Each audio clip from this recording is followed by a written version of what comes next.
अफजल खानाच्या मृत्यूची आणि आदिलशाही फौजेच्या भयंकर पराभवाची वार्ता विजापुरात आली तेव्हा चढेघोडनिशी राजांना पकडून दरबारी हजर केल्याचे स्वप्न पाहण्यात विजापूर दरबार दंग झाला होता. अफजलवधाची बातमी आली आणि दरबार स्वप्नातून जागा झाला. वीज कोसळावी तशी ती बातमी आली. बादशाह हतबल होऊन तख्तावरून उठून गेला. बड्या बेगमेच्या अश्रूंना खळ राहिला नाही. या बातमीच्या पाठोपाठच शिवाजीच्या फौजा आदिलशाहीत घुसल्याच्या बातम्या येऊ लागल्या. आदिलशाही त्या वार्तेने कासावीस झाली. विचार सुरू झाला. तोच आदिलशाहीचा एक प्रमुख किल्ला पन्हाळा शिवाजीने काबीज केल्याची वार्ता येऊन धडकली. बातम्या यायला देखील उसंत लागत होती, पण शिवाजीला उसंत नव्हती. अफजलवधानंतर अवघ्या 18 दिवसावर आदिलशाही मुलूक काबीज करत शिवाजी पन्हाळगडावर पोहोचला होता. आजवर शिवाजीचा बंदोबस्त करणारी आदिलशाही शिवाजीच्या आक्रमणापासून आपला कसा बचाव करावा याचा विचार करू लागली. औरंगजेबाने राज्यारोहणाप्रसंगी शिवाजीराजांना खास पोशाख पाठविल्याचे आधीच जाहीर झाले होते. या साऱ्या बातम्यांनी भयभीत झालेल्या आदिलशाहीने मोगलाईकडे धाव घेतली आणि मदतीची याचना करणारे शाही पत्र घेऊन विजापूरचे स्वार दिल्लीकडे रवाना झाले. देश, कोकण आणि खुद्द विजापूर या मुलखात शिवाजीने उठवलेल्या या धुमाकुळीने आदिलशाही हादरून गेली. आदिलशाहीने गडबडीने शिवाजीवर दुसरी मोहीम पाठवली. वाईवरून पळून गेलेला अफजल खानाचा मुलगा फाझल खान सूट घेण्याच्या संधीची वाट पाहत होता. फाझल खान आणि रुस्तम जमा यांच्या आधिपत्याखाली दुसरी मोहीम रचली गेली. आदिलशाहीचे सरदार सादत खान, फत्ते खान, संताजी घोरपडे, सर्जेराव खाडगे हेही त्या मोहिमेत सामील झाले होते.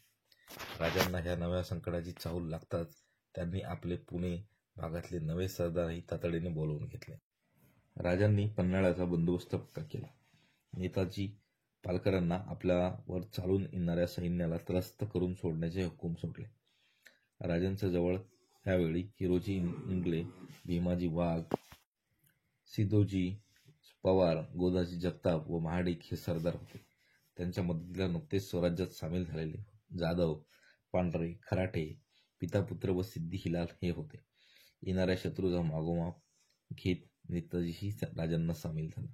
आदिलशाही फौजेशी उघड्या मैदानावर टक्कर देण्याचा हा पहिलाच प्रसंग होता. राजे सर्व तयारी करून आदिलशाही फौजेची कोल्हापूर नजीक वाट पाहत होते. राजांनी सैन्याचे 2 भाग केले. एक रुस्तम जमासाठी, दुसरा फाझल खानासाठी. फाझल खानावर नेताजींची निवड केली. राजे नेताजींना म्हणाले, काका, तुम्ही फाझलवर चालून जा. फाझलने आमचा पराक्रम पाहिला आहे. तो धास्तावलेला शत्रू आहे. पहिली धडक जोरात तोफेनं द्या. त्यांचं उरलं सुरलं धैर्य नाहीसं होईल.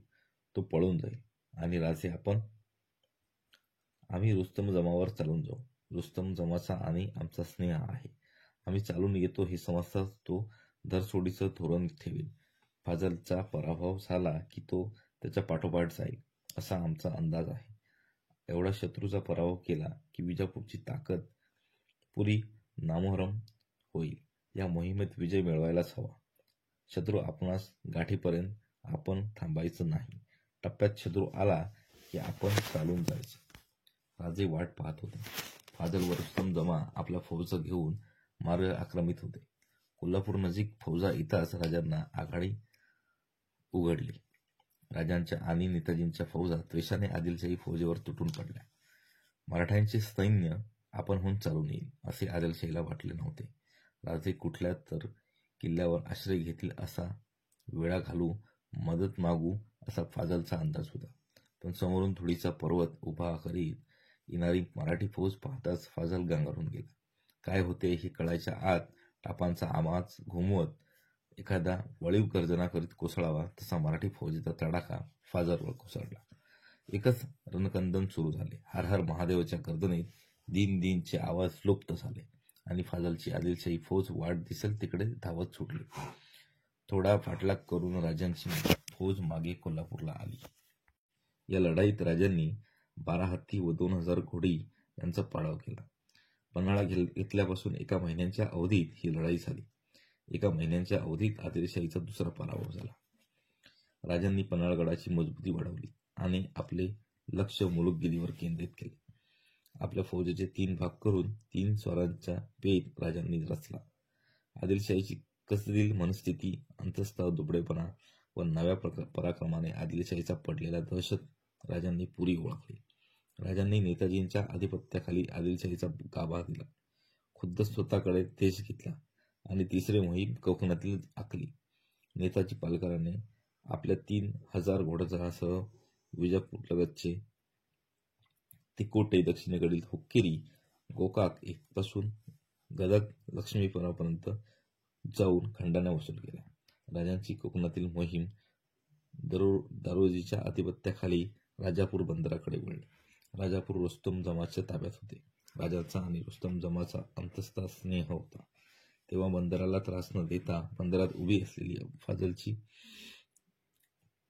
3 जहाजे तेवढी ताब्यात घेण्याचा राजांच्या सेनापतींचा इरादा होता. पण राजापूरचे इंग्रज वखरवाले संधीचा फायदा घ्यायला उठले. देण्याघेण्यातल्या मोबदल्यात त्यांनी त्यातले एक गलबत लाटण्याचा डाव मांडला. मराठ्यांचा अधिकारी दारोजी याला त्याचा सुगावा लागताच राग येऊन त्याने गिफर्ड व एक इंग्रज दलाल यांना गिरफ्तार केले. राजे तेव्हा आपल्या फौजेनिशी आजूबाजूचे किल्ले घेत होते.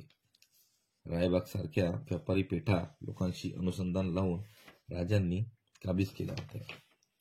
राजे मिरजेजवळ असता राजापूरला पकडलेले एक दलाल आणि जप्त केलेले गलबत यांबद्दल तक्रार घेऊन टोपीवाल्यांचा प्रतिनिधी दुभाषा शेनवीसह मिरजला येऊन थांबला. गंगाधर पंतांनी टोपेकराला राजांच्या पुढे हजर केले. राजांनी सर्व तक्रारी ऐकल्या. इंग्रज धूर्त आहे हे राजांनी ओळखले होते, पण इंग्रजांच्या आणि रुस्तम जमाचा स्नेही राजांना माहीत होता. रुस्तम जमा फोंडा काबीज करून राजांच्या विरुद्ध उभा ठाकलेल्या कुडाळ सावंतांच्या आदिलशाहीच्या वतीने समाचार घेत आहे हे राजांना माहीत होते. राजांनी उदारपणे गिफर्डला व दलालाला सोडून दिले, पण हे करीत असता त्यांनी इंग्रजांकडून लेखी करार करून घेतला. इंग्रजांनी जंजिरा सिद्धीला मदत करू नये व केव्हाही राजांच्या विरुद्ध उभ्या टाकणाऱ्या शत्रूला मदत करू नये अशी महत्वाची 2 कलमे त्यात होती.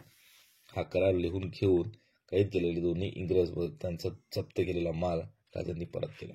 सर्व मुलुखावर चाललेली लुटालूट, गमावलेले किल्ले, फाजलचा झालेला पराजय यांनी आदिलशाही अक्षरशः गर्भगडीत झाली. या घालमेलीतच शिवाजीराजे आता विजापूरवरून स्वारी करून आदिलशाहीला विजापूरच्या गादीवरून काढून त्या जागी दुसरा सुलतान नेमणार अशी बातमी विजापूरला येऊन धडकली. विजापूर दरबारचे खलबत बसले. अली आदिलशाहीने कुर्नूलचा पराक्रमी सरदार सिद्दी जोहर याच्याकडे धाव घेतली. सिद्दी जोहर हा युद्ध निष्णात, राजकारण जाणणारा व तडफेने मोहीम चालवणारा सरदार होता. आदिलशाहीने त्याचा मोठा सन्मान केला. सलाबत खान हा उच्च खिताब दिला आणि 20,000 घोडदळ, 40,000 फौज घेऊन सिद्दी जोहरला शिवाजींच्यावर पाठविले. सिद्दी जोहरला मदत करण्यासाठी आधीच्या लढाईत पराजित झालेले फाजल खान व रुस्तम जमा हेही होते. विजापूरहून सिद्दी जोहर जेव्हा निघाला तेव्हा राजे मिरजच्या वेढ्यावर होते. नेताजी विजापूर भागात होता. दारोजी राजापूर आटपून रुस्तम जमाचा मुलूक सोडून आचरे, वेंगुर्ले, कुडाळ व या प्रदेशाकडे वळले होते. राजांच्या फौजेचे 2 हिस्से मुलुकगिरीवर असता सिद्दी जोहर विजापूरहून निघाल्याची बातमी राजांना मिळाली. आदिलशाहीचा हा डाव अनोखा होता. राजे त्या बातमीने बेचैन होते. राजांनी गडबडीने मिरजेचा वेढा उठवला. नेताजी तारोजींना सत्वर येण्याचे हुकूम पाठवले व कोल्हापूरला महालक्ष्मीचे दर्शन घेऊन गुढीपाडव्याच्या दिवशी राजे पन्हाळावर गेले. गडावर गुढ्या उभारल्या होत्या. जिकडे तिकडे तोरणे, झेंडे उभारले होते. स्वराज्याची गुढी नुकती कुठे उंचावत होती. तोच उंचावणाऱ्या गुढीचा नाश करणाऱ्या आदिलशाहीचा जोहर येत होता. याच वेळी शास्त्रखान 75,000ची फौज घेऊन राजांवर चालून येत असल्याची बातमी आली. आदिलशाहीने व मुघलांनी एकाच वेळी राजांचा पुरा बिमोड करण्याचा चंग उचलला. राजांनी किल्ल्यांचा कडक बंदोबस्त करून घेतला. गंजीखान्यापासून ते अंबारखान्यापर्यंत शास्त्रखान अवंद्रगड व सिद्धी नजीक आल्याचे वर्तमान राजांना गडावर कळले. नेताजींचा दारोजींचा अद्याप पत्ता नव्हता. पन्हाळ्यास इशारतीच्या आरोळ्या सुरू झाल्या होत्या. मेटकऱ्यांचे खुनींचे करणे वाजत होते. गडाच्या तुपाच्या विहिरीत भरपूर तूप जमा झाले होते. सगळीकडे जय्यत तयारी सुरू झाली होती. तोफांचे धमधमे उभारले होते. एके दिवशी त्र्यंबकराव भास्कर यांचा सबनीस धावत महाराजांच्याकडे आला. राजे, गनिमांची फौज आल्याची वर्दी आली. ठीक आहे सबनीस, त्यात घाबरण्याचं कारण काय? लक्ष्मी पाठीशी आहे, संकट सदैव समोर ठेव, असं आम्हाला शिकवलं गेलं आहे. चला. राजे घोड्यावर स्वार झाले. पुन्हा एकदा त्यांनी गडाची पाहणी केली, जरूर त्या सूचना केल्या आणि राजे दक्षिण बुरुजावर आले. कोल्हापूरच्या दिशेने थोडीशी लोट दिसू लागले. बुरुजावरच्या तोफा ठासून सज्ज ठेवण्याचा आज्ञा देण्यात आली. सिद्धीची 40,000ची फौज पन्हाळ्याजवळ आली. गड गाठताच सिद्धीने वेढेचे काम सुरू केले. गडाच्या पूर्वेस सिद्धी जोहर, फाजल, बडेखान व रुस्तम जमा हे होते. पश्चिमेला सादत खान, मसूद, बाजी घोरपडे, भाई खान हे होते. दक्षिण उत्तर जागा पाहून नाकेबंदी करण्यात आली होती. जास्त भर पूर्वे पश्चिमेकडे होता, कारण गडाच्या प्रमुख वाटा त्याच बाजूला होत्या. सिद्धी जोहरने वेढ्याचे काम पूर्ण केले. गडावरून जिकडे पाहावे तिकडे सैन्याचा छावण्या दिसत होत्या. वेढ्याची मांडणी पुरी पाहताच फौज पुढे सरकू लागली. गडानजीक येणाऱ्या तोफांचे गाडे गडावरून दिसत होते. राजे पूर्वेच्या बुरुजावरून शत्रूच्या हालचाली निरखित होते. बुरुजावरची तोफ इशारतीसाठी वाट पाहत होती. शत्रू टप्प्यात येताच राजे बुरुजावरून उतरले. दृष्टीच्या टप्प्यात येणाऱ्या तोफांच्या मोर्चावर त्यांनी नजर टाकली. राजांनी हात वर केला. तोच जय भवानीच्या आरोळ्यात तोफा धडाडू लागल्या. जोहर 3 दिवसात जेवढा पुढे आला होता तेवढा मागे रेटला गेला. शत्रूचा एकच गोंधळ माजला. तोफांच्या टप्प्याबाहेर जाऊन शत्रूने दम घेतला. राजांच्या तोफांचा पल्ला ही लक्ष्मण रेखा ठरली. चिडलेल्या सिद्धीने वेढा अधिक बळकट करण्याचे लक्ष दिले. त्याने वेढा अधिक जोरदार आवळून टाकला. सह्याद्रीचा सिंह पुरा कोंडला गेला. रायगडावर राजमाता जिजाऊ चिंतेत होत्या. शास्त्रखानाच्या प्रचंड दलाची बातमी त्यांना आधीच समजली होती. फिरंगोजी, नरसाळा तातडीने चाकणला रवाना झाले होते. येणाऱ्या शास्त्रखानाच्या आक्रमणाचा कसे तोंड द्यायचे याचा विचारविनिमय करीत असतानाच राजे पन्हाळगडावर सिद्धी जोहरच्या वेढ्यात सापडल्याची बातमी रायगडावर आली. संकट सर्व बाजूंनी कोसळून पाहत होते. जिजाबाईंनी प्रथम सर्व गडांना मजबूत राहण्याचे व कोणत्याही परिस्थितीत गड लढण्याचे हुकूम सोडले. नेताजी पालकर विजापूर भागात धुमाकूळ घालीत होते. सिद्धी जोहरचा वेढा पन्हाळ्यास पडल्याचे ऐकताच नेताजीने एक धाडसी बेत आखला. विजापूर जवळील शहापूरवर त्याने अचानक धाड घातली आणि ते सुंदर शहर मनसूख करत. आपल्या राजधानीलगतच्या शहरावर आलेला हल्ला पाहून अली आदिलशाह राजधानीच्या रक्षणार्थ सिद्धीस परत बोलावीत असा नेताजींचा अंदाज होता. अली आदिलशहाने घाबरून तो निर्णय घेतला होता. तोच हेरांनी बातमी आणली की नेताजींजवळ फार अपुरे सैन्य आहे. या बातमीने अली आदिलशाह सावध झाला. त्याने नेताजींचा कावा ओळखला. त्याने खवासखानाला 5,000 सैन्यानिशी नेताजींवर पाठविला. खवासखानाच्या मदतीला गोवळकोंडेची फौज येऊन मिळाली. एवढ्या मोठ्या फौजेसमोर तटपुंजा फौजेचा पाडाव लागला नाही. नेताजींचा बेत हुकला आणि लढाईत पराजय पत्करून त्याला माघार घ्यावी लागली. राजगडावर अडकले असता सेनापतीचा पराभव ही धक्कादायक देणारी घटना होती. जिजाबाईंनी सगळ्या बाजूंनी निराश करणाऱ्या बातम्या येत होत्या. शास्त्रखान आपल्या आवाढव्य फौजेनिशी शिरवळला खुद्द राजांच्या राज्यात येऊन पोचला होता. शास्त्रखानाबरोबर मराठी सरदार सुरजी गायकवाड, दिनकरराव काकडे, खडांगळे बंधू, रामभाजी पवार, सर्जेराव खाडगे, कमळाजी काळे, जसवंतराव कोकाटे हे होते. त्यातच माहूरचा उदाराम देशमुखांची विधवा पत्नी जी शूर आणि पराक्रमी होती, तिला औरंगजेबाने रायबागन म्हणजे राजव्याघ्री हा किताब दिला होता. ती सुद्धा शास्त्रखानाला सामील झाली होती. आणि सर्वांवर कळस म्हणून ही काय त्र्यंबकराव भोसले, बाबाजी भोसले, दत्ताजीराव जाधव आणि शिवाजी महाराजांचे मामा रुस्तमराव जाधव हेही आपल्या भाच्याच्या विरुद्ध खानाला जाऊन मिळाले. स्वकीय परकीय बनले. खानाच्या सैन्याला सागराचे रूप आले. हे सारे ऐकून जिजाबाईंच्या जीवाची तगमग झाली. दिवस उलटत होते. जिजाबाईंनी अनेक हेर राजांच्या खबरीसाठी पाठवले, पण एकही वेळा पार करून राजापर्यंत पोहोचू शकला नाही. जिजाबाई धैर्याने उभ्या राहिल्या. त्यांनी आपल्या हाती त्या फौजेचा गनिमा काव्याने खानाला बेजार करण्याचा हुकूम सोडला. मावळ्याच्या देशपांड्यांना तशीच आज्ञापत्रे पाठवली. मराठी सेना उभी राहिली. खानाशी ठिकठिकाणी चकमक चढू लागल्या. खान शिवापूर सोडून सासवडला गेला. तिथून तो पुण्याला आला आणि खुद्द शिवाजीराजांच्या लाल महालात मुक्काम ठोकून राहिला. मुळामठेच्या आणि काठी चौरस 1.5 कोस खानाची छावणी पसरली. सिद्धी जोहरच्या वेड्यात राजे सापडून बहिणले लोटले, तरी राजांची बातमी नव्हती. हेरांनी आणलेल्या बातम्या जिजाबाईंना बेचैन करत होत्या. उलटणारा दिवस अधिक संकटात घालणारा उगवत होता. जिजाबाईंनी निश्चय केला. त्यांनी हाताशी फौज जेवढी होती तेवढी गोळा करायला सुरुवात केली. शिलेखान्यातून शस्त्रे काढण्याचा हुकूम दिला. शिवाजीराजांची सुटका करण्यासाठी जिजाबाई जातीनिशी जायला निघाल्या. मंत्रिमंडळ पेचात पडले. मोरपंतांनी जिजाबाईंना शब्द टाकला. जिजाबाई म्हणाला, पंत, आम्हाला का हौस आहे? राजे अपुऱ्या फौजेनिशी पन्हाळ्यात वेढले गेले. खान इकडे बळवळतोय. जर उद्या खान पन्हाळ्याकडे निघाला तर राजांना कोण सोडवेल? महासाहेब, क्षमा असावी, पण एवढ्या अपुऱ्या फौजेनिशी वेळा फोडून सजणं अविचाराचं ठरेल. वाईट काय होईल? जमलं राजे सुखरूप येतील, नाहीतर आम्ही खर्ची पडू. हेच ना?